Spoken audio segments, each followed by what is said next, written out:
Good morning everybody. उम्मीद करते हैं सभी बच्चे बहुत अच्छे होंगे और आप सभी मेरे संग जुड़ चुके हैं जहां पे हम 4 अप्रैल की करंट अफेयर आपके संग कवर करने वाले हैं, जो कि आपके कोई भी एग्जामिनेशन आप अगर आप दे रहे हैं एसएससी, रेलवे, बैंक या अनदर कोई भी एग्जामिनेशन, आप सभी एग्जामिनेशन के लिए यूज़फुल करंट अफेयर हो सकता है।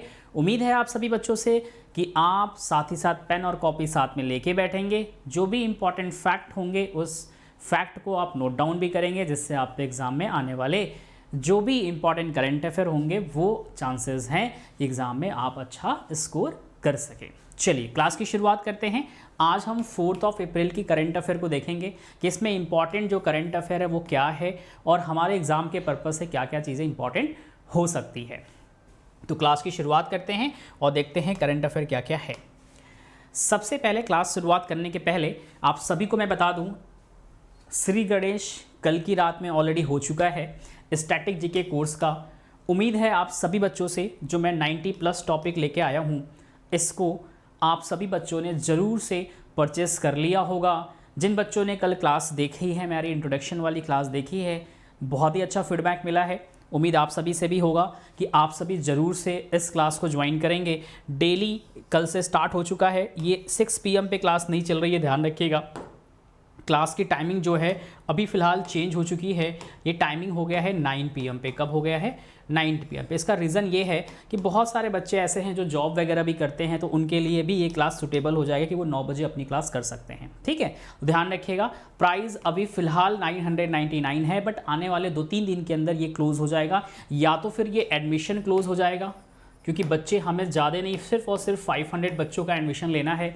नियर अबाउट 500 बच्चे हो भी गए हैं, थोड़े बहुत बाकी हैं, या तो फिर ऊपर अगर होगा तो इसकी प्राइस इंक्रीज हो जाएगी, 1499 हो जाएगी। तो अभी भी आपके पास समय है, जितना जल्दी हो बच्चे क्या करें, परचेस कर लीजिए। इतना मैं ज़रूर कहूँगा कि इसमें जो भी कंटेंट वगैरह है ज़बरदस्त है। एवरीथिंग आपको जो भी चीज़ें मैं पढ़ाऊँगा मैप के ऊपर होगा। ओके, तो चलिए आगे बढ़ते हैं।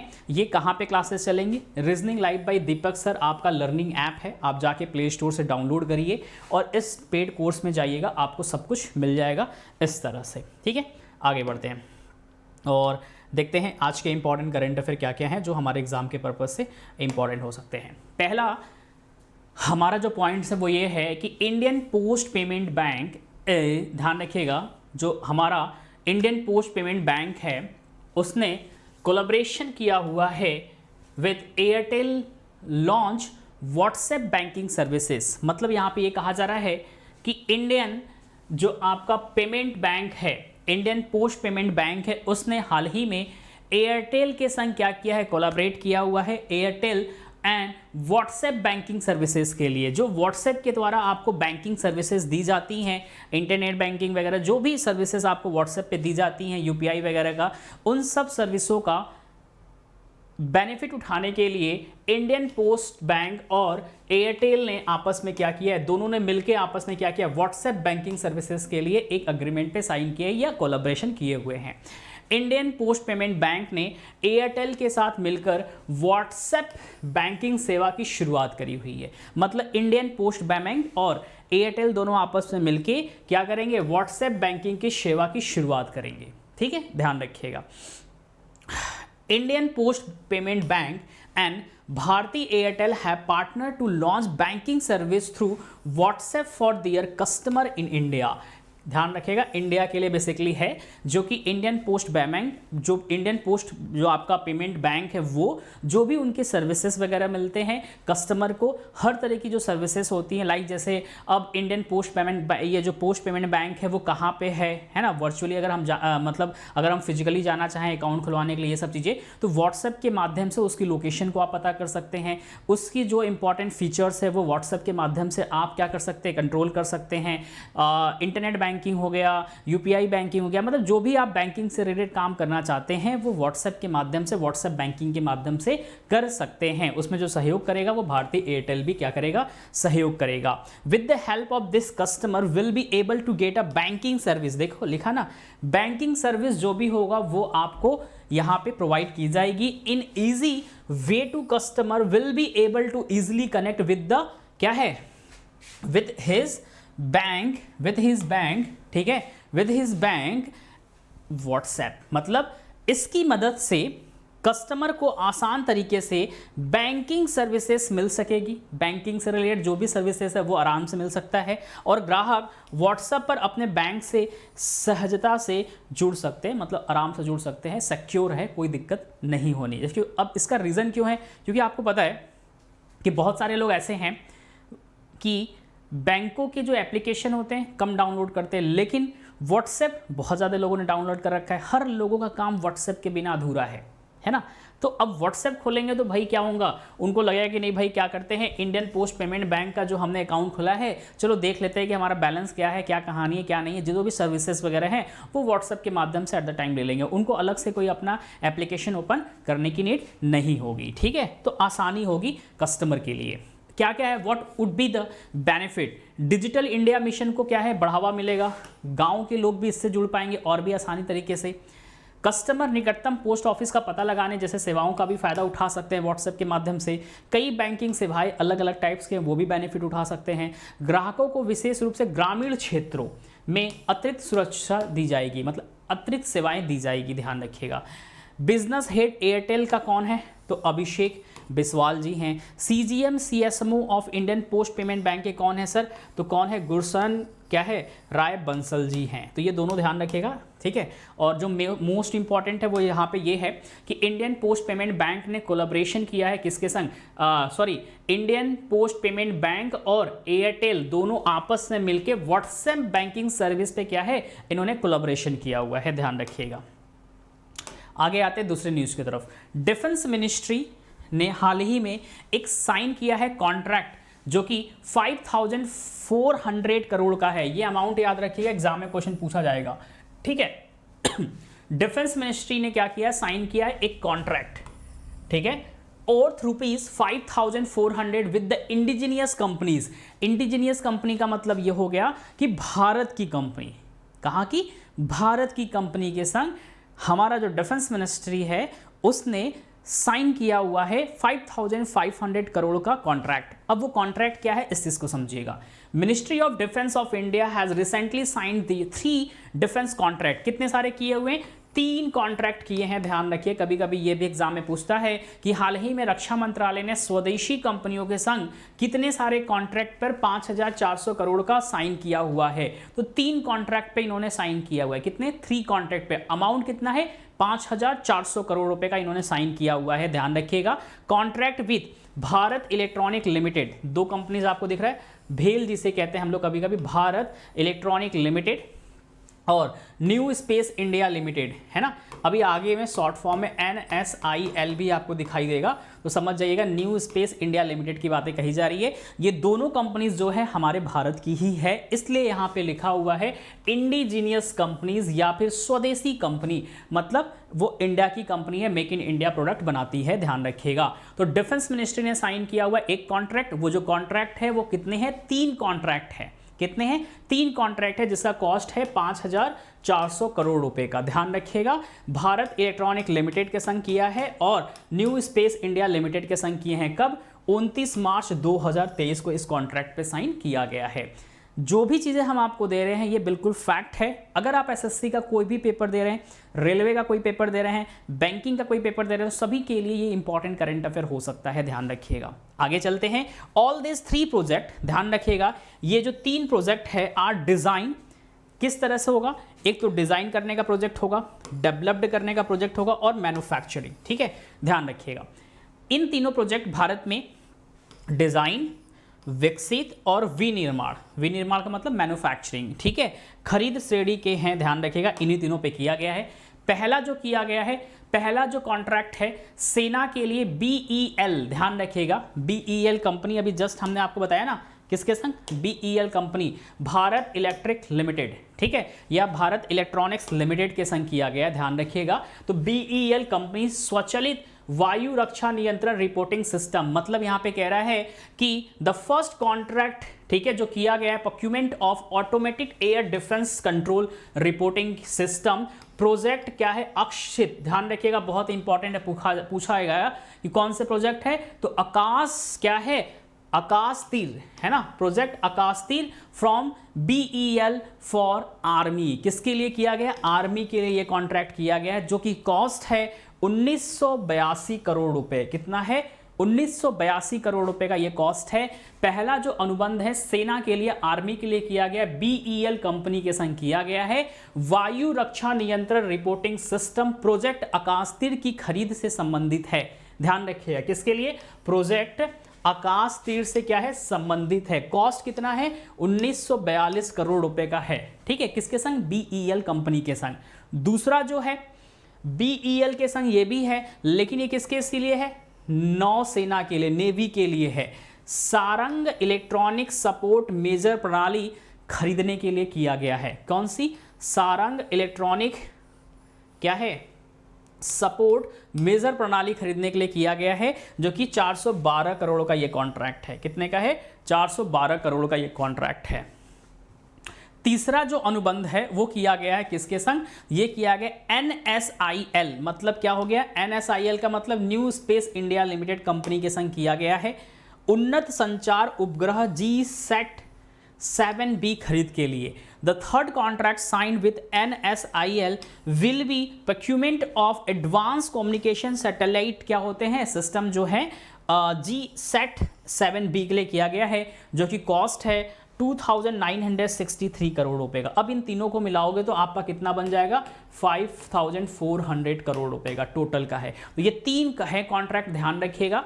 एग्जाम में आप ये पूछे जा सकते हैं कॉन्ट्रैक्ट के बारे में, या फिर इस अमाउंट के बारे में, या फिर तीनों कॉन्ट्रैक्ट में किस पे क्या क्या किया गया है, या फिर तीनों कॉन्ट्रैक्ट में ये पूछें किसके लिए है। तो जिसमें आपको दिखाई दे रहा है कि सर इसमें हमें ये चीज़ दिखाई दे रहा है, पहला आर्मी के लिए है, दूसरा हमारे नेवी के लिए है, और तीसरा क्या है? दोनों के लिए है। ध्यान रखिएगा, कम्युनिकेशन सैटेलाइट के लिए है। अब हमारा तीसरा जो न्यूज़ है वो है इंटरनेशनल मॉनेटरी फंड से, जिन्होंने अप्रूव्ड करा है 15.6 बिलियन डॉलर के ऋण पैकेज को इन्होंने मंजूरी दे दी है। किसके लिए किया है? यूक्रेन के लिए। ऑलरेडी यूक्रेन और रशिया के वॉर के बारे में तो आप सभी बहुत अच्छे से जानते होंगे। उसमें कहीं ना कहीं यूक्रेन पूरी तरह से लॉस की तरफ जा रहा है। उसका पूरा जो भी फाइनेंशियल इकोनॉमिकली कंडीशन है वो भी डाउन होता जा रहा है, हर चीज़। तो उस चीज़ से उभरने के लिए IMF ने क्या किया है? 15.6 बिलियन डॉलर का उन्हें एज अ लोन के तौर पर ऋण पैकेज की मंजूरी दे दी है। ध्यान रखिएगा, इंटरनेशनल मॉनेटरी फंड ने यूक्रेन के लिए 4 साल के लिए, कितने? 4 सालों के लिए 15.6 बिलियन डॉलर के ऋण कार्यक्रम को मंजूरी दे दी है, जो देश को तत्काल अभी फिलहाल धन की ज़रूरतों को पूरा करने में मदद करेगी। ठीक है, मदद करने के लिए 115 बिलियन डॉलर के व्यापक अंतर्राष्ट्रीय समर्थन पैकेज के हिस्सा हो जाएगा। तो कहीं ना कहीं यूक्रेन का बहुत बड़ा सहयोग कर रहा है कौन?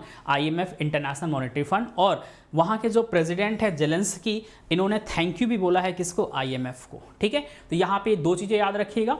IMF ने कौन से देश को 15.6 बिलियन डॉलर का ऋण पैकेज देने की मंजूरी दी है? तो यूक्रेन को। या फिर IMF ने, इंटरनेशनल मॉनेटरी फंड ने हाल ही में यूक्रेन को कितने करोड़ ऋण देने की मंजूरी की हुई है? तो 15.6 बिलियन डॉलर का ऋण देने की मंजूरी की हुई है। तो क्वेश्चन किसी भी तरह से एग्जामिनर पूछे, आप बिल्कुल आंसर दे सकते हैं। आगे आते हैं, यूक्रेन के लिए IMF का ऋण 4 साल का होगा, 2 चरणों में दिया जाएगा। पहले चरण का उद्देश्य यूक्रेन के भारी बजट घाटे को बंद करना और अस्फीति की स्थिर करना है, मतलब जो घाटा में अभी चल रहा है यूक्रेन, उस चीज़ पे कंट्रोल करना है। दूसरा, बहुउद्देशीय या उद्देश्य लंबी अवधि में विकास में सुधार के लिए सुधारों पर ध्यान केंद्रित करना है। मतलब लंबे समय के लिए चीज़ों को सुधार करने के लिए, उस पर फोकस करने के लिए जो भी अमाउंट खर्च होगा वो चीज़ इसमें दिया जाएगा। तो 2 भागों में करके दिया जाएगा अगले 4 सालों में। Haryana state first in crime and criminal tracking network system, बहुत इंपॉर्टेंट है।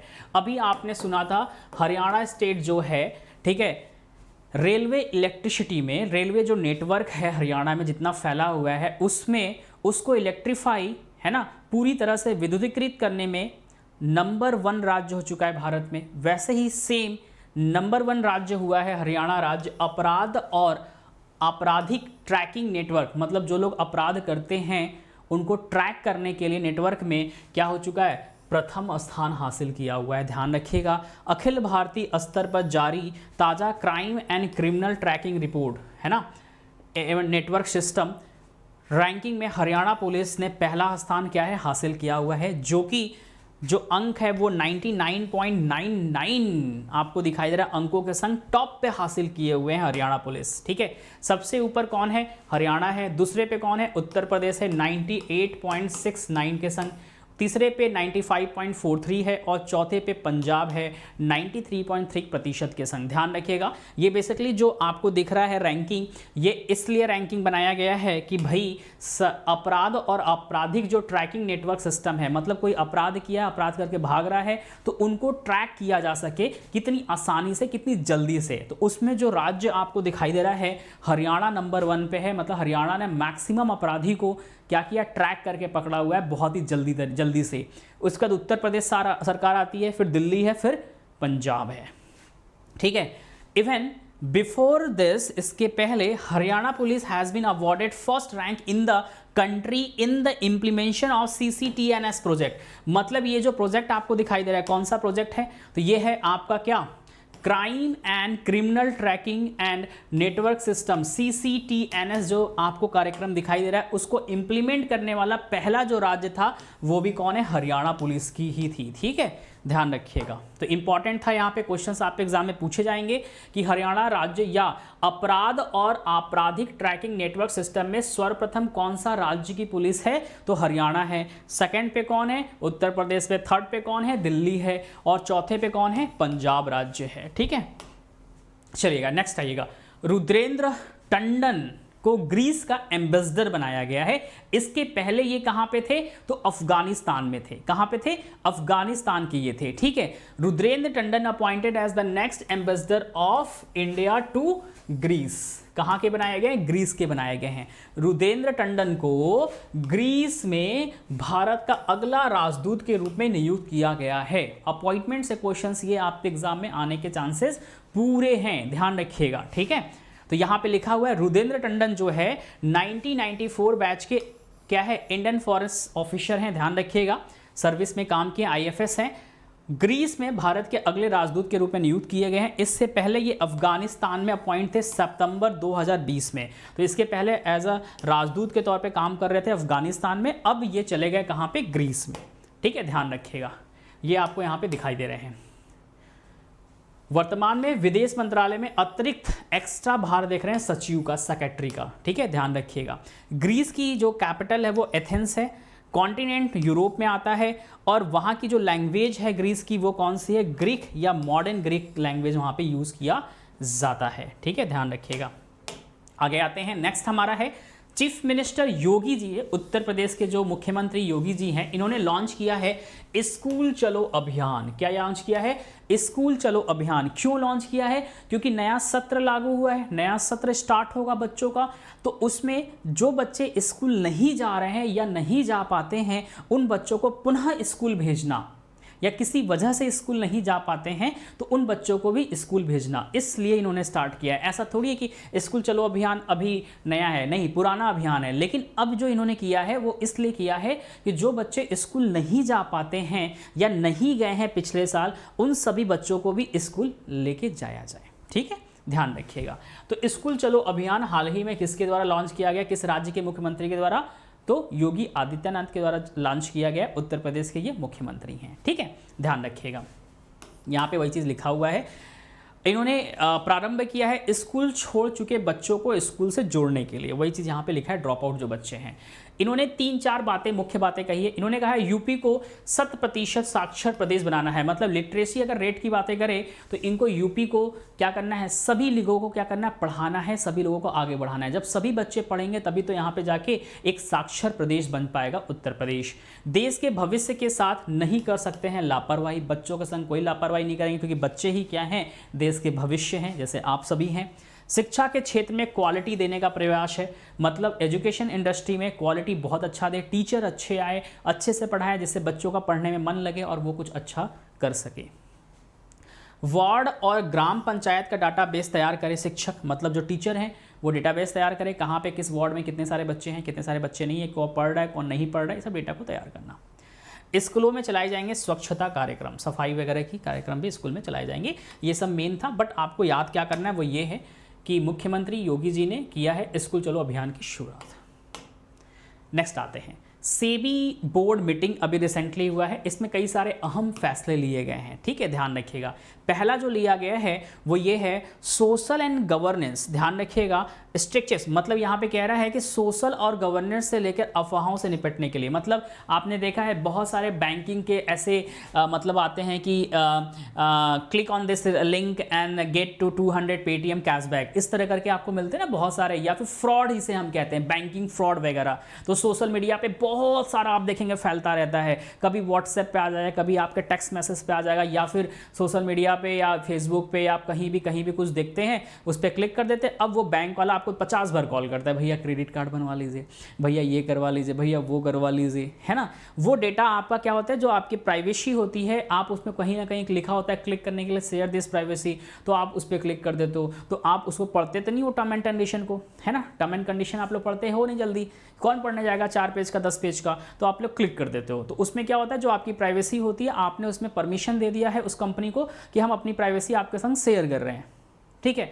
कुछ अटपटांग तरह के फर्जी लिंक वगैरह होते हैं, तो उससे क्या होता है, कस्टमर को नुकसान होता है, ठीक है।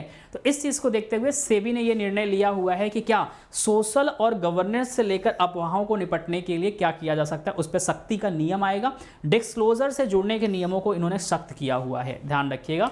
यही 2 चीज़ें पे किया गया, अफवाहों पर सख्ती हो जाएगी, गलत चीज़ों पे।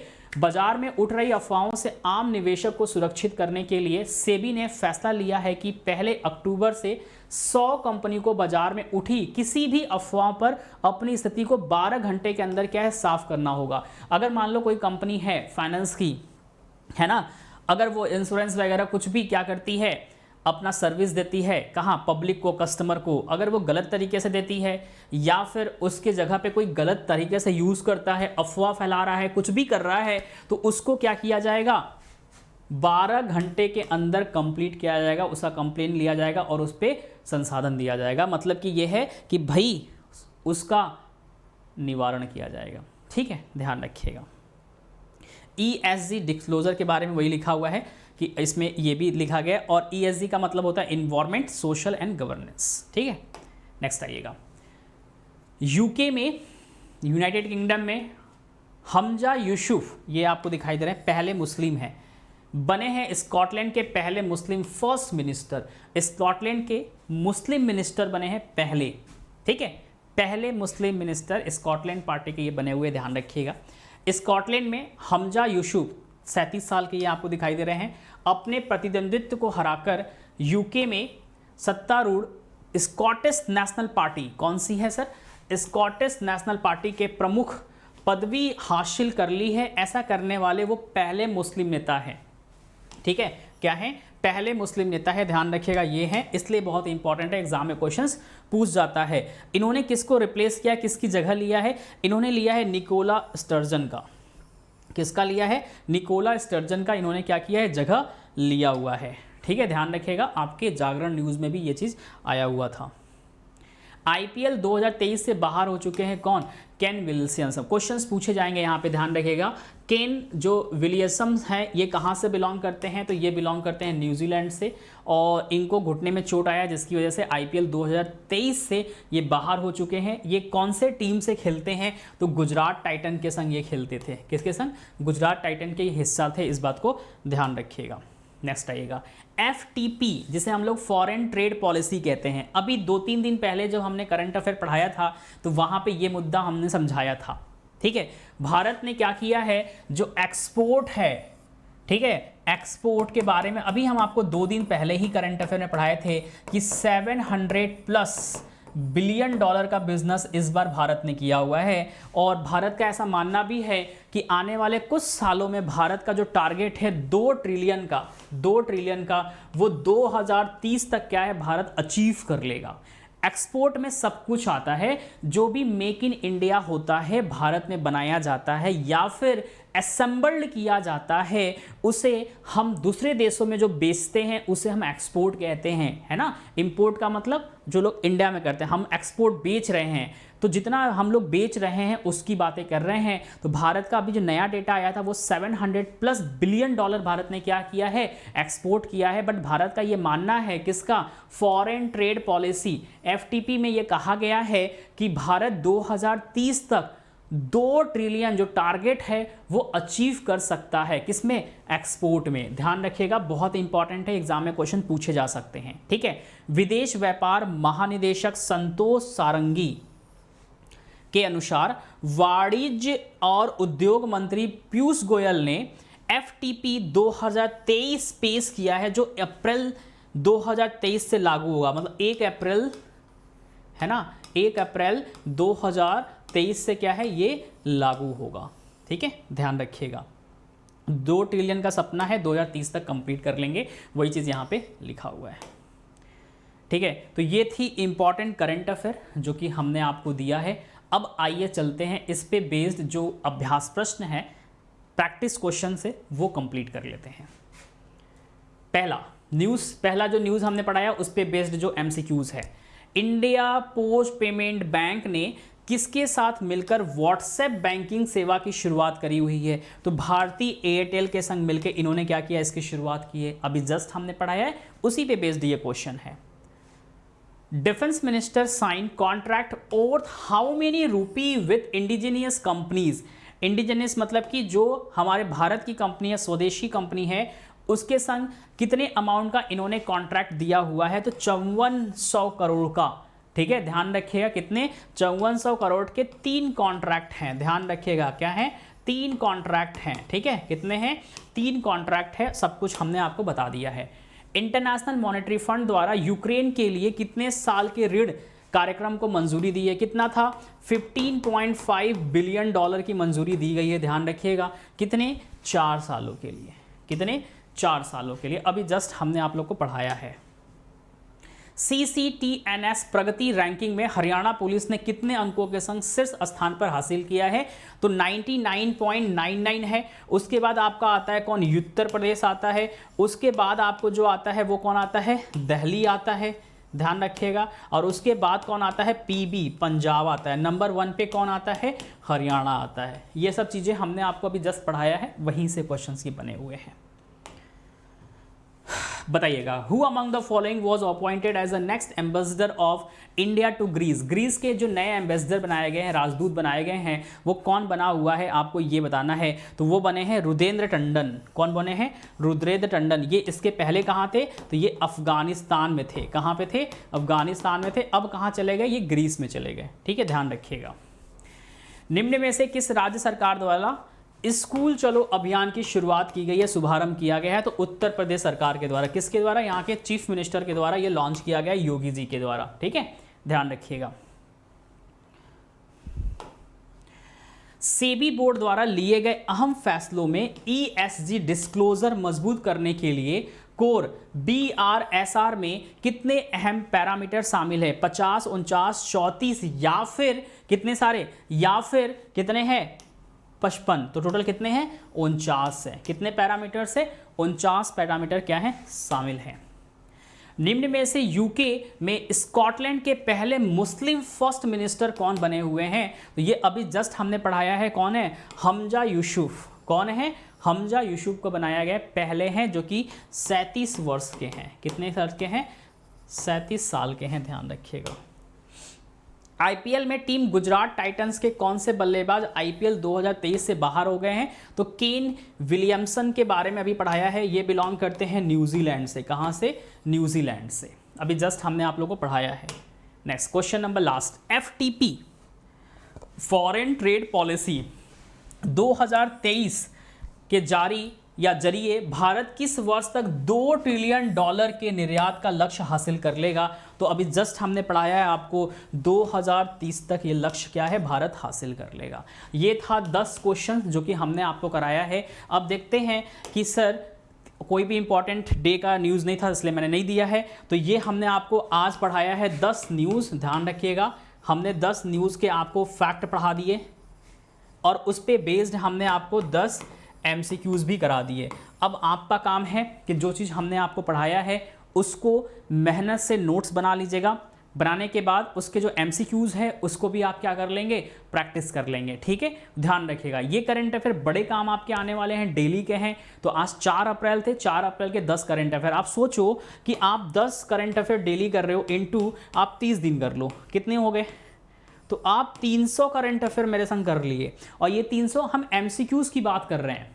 और जो थ्योरी वाला आप पढ़ रहे हो तो उसमें एक थ्योरी से मान के चलो 3 क्वेश्चन बन रहे हैं, और 3 के हिसाब से कितना हो गया, 900, मतलब अराउंड 1000 क्वेश्चन आप मेरे संग डेली कर रहे हो। अगर आप एक ध्यान से देखो तो सफिशिएंट होता है। एक महीने का अगर आप 200-300 करंट अफेयर पढ़ रहे हैं तो बहुत है। ठीक है, अब इस चक्कर में मत पढ़ा करो कि भाई 10 पढ़ा रहे हो सर बहुत कम है, 20 पढ़ना है क्या, कितना पढ़ोगे भाई। ये जितने सारी चीज़ें हम आपको दे रहे हैं ये सेलेक्टेड है, एग्जाम में आने के चांसेस हैं यहाँ पे। ठीक है, ध्यान रखिएगा सभी बच्चे।